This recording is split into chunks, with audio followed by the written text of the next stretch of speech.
Destrucción, pobreza y corrupción. Esas tres palabras sintetizan los 29 meses de Javier Milei gobernando Argentina. Miles de horas de discursos, entrevistas, lecciones bizarras de economía austríaca, gritos, insultos y todo en vano, porque se reducía solo a tres palabras: destrucción, pobreza y corrupción.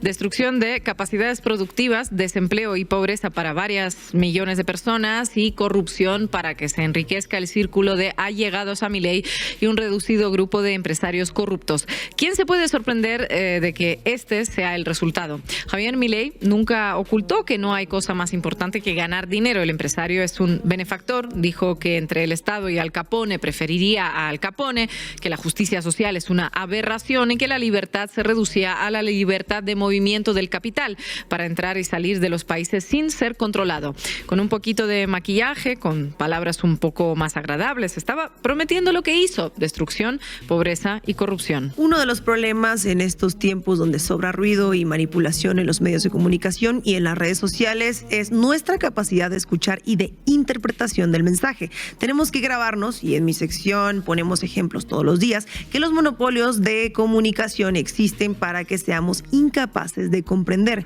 y lo hacen con éxito, y por eso fuimos incapaces de comprender en el momento oportuno lo que Milei estaba diciendo.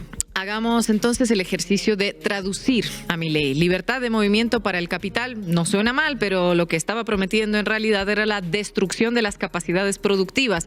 Y eso sí que suena horrible: abrir la economía nacional en momentos donde hay sobreproducción y exceso de capitales en busca de oportunidades rentables a escala mundial. Pues todo eso generó una avalancha de importaciones y un aluvión de capitales especulativos para obtener una renta financiera y parasitaria.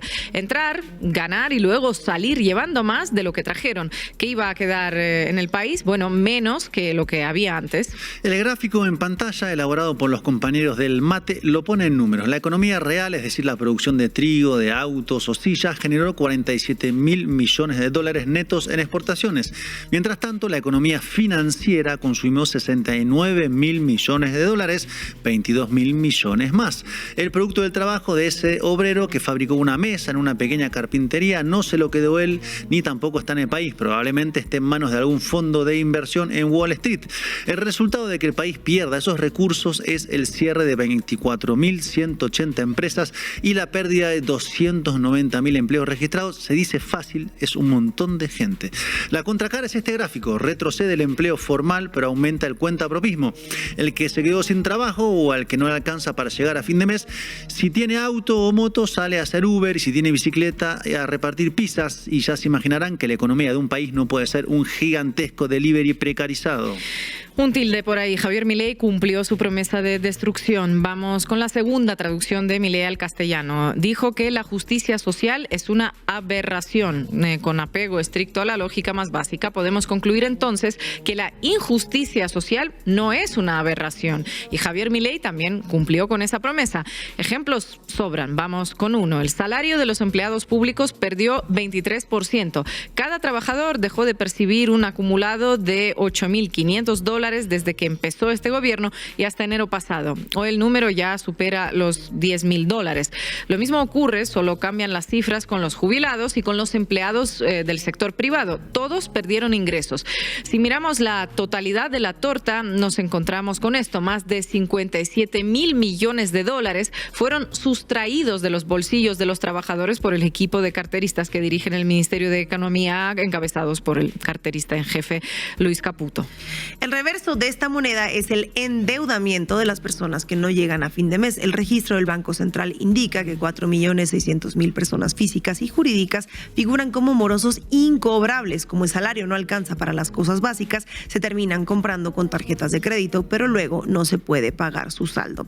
La baja de salarios también genera otro negocio financiero, el que están realizando los bancos, las tarjetas de crédito y las pequeñas financieras, que se multiplican en los barrios, cobran tasas usurarias y los deudores quedan atados pagando una deuda que nunca se termina de saldar.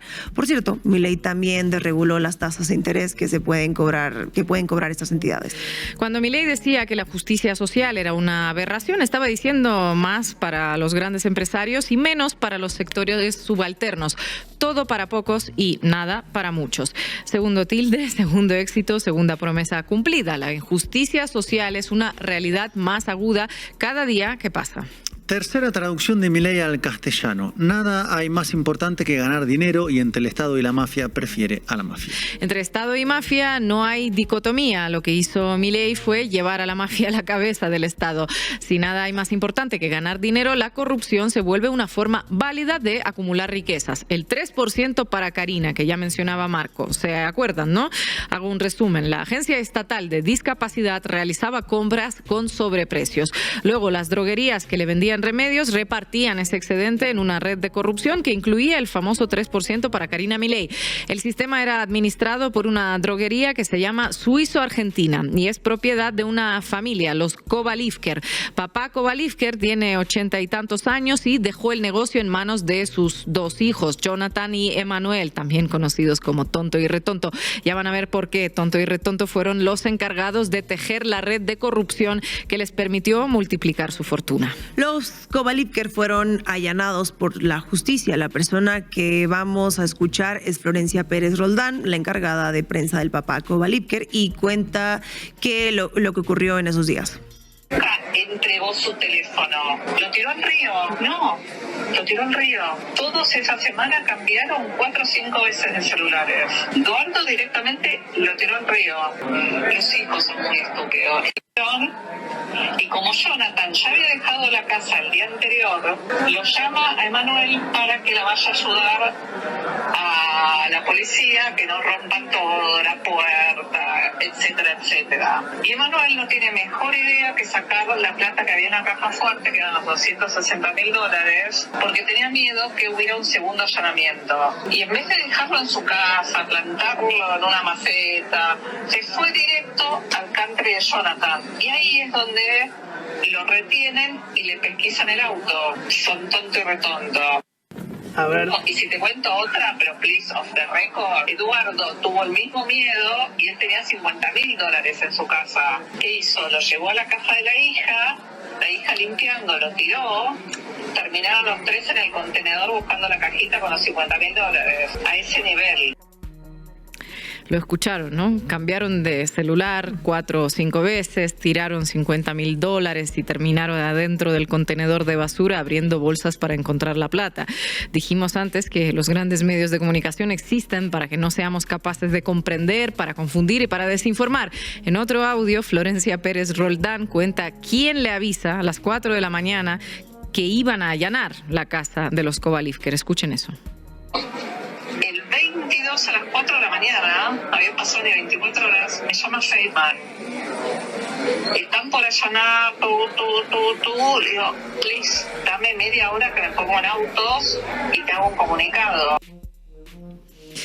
Bueno, de eso se trata, ¿no? Ese periodismo, de encubrir los crímenes del poder. El periodismo corrupto no solo miente y tergiversa. Eduardo Feynman, periodista argentino, le avisa a los delincuentes para que se puedan fugar antes de que llegue la justicia a allanar. Otro, además de Milei, que realiza bien su trabajo. Fíjate que estoy checando aquí en el teléfono si Feynman renunció a La Nación Más o fue despedido, pero puedo confirmar con total certeza que sigue trabajando.